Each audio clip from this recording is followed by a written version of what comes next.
பிஞ்சு குழந்தைகள் பசியாற்ற எந்த பிரபலமும் வலியுறுத்தவில்லை. பதாகைக்கு உடன்பால் ஊற்றியதை ஒருபோதும் மறுக்கவில்லை. பொழைப்பை போய் பார்க்கச் சொல்லி எவனும் புறம் தள்ளவில்லை. தலையை தவிர எந்த தருதலையும் ரசிகர்களை தவிர்க்கவில்லை. திரையரங்குகள் திவாலானதை திரைத்துறையினர் உணரவில்லை.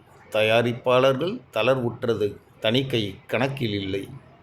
முதலீட்டாளர்கள் முடங்கி போனது மூளையில் பதியவில்லை. முனைப்புடனான கதைக்களங்கள் முதலீடு ஆவதில்லை. நட்சத்திர மோகத்தில் நாசமானது இளைஞர் படை. மது மயக்கத்தில் சிந்தனை தடை. திரைக்கும் தரைக்கும் வித்தியாசம் இல்லை. நரைத்தும் கூட உரைக்கவில்லை.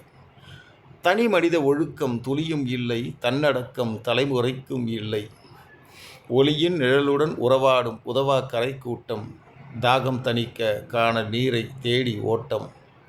மாயை என்பதை அறிவீரா? நோயை கொன்று விடுவீரா? தாய் தந்தையை அடுவீரா? தத்தம் சிந்தை தெளிவீரா? நன்றி, வணக்கம்.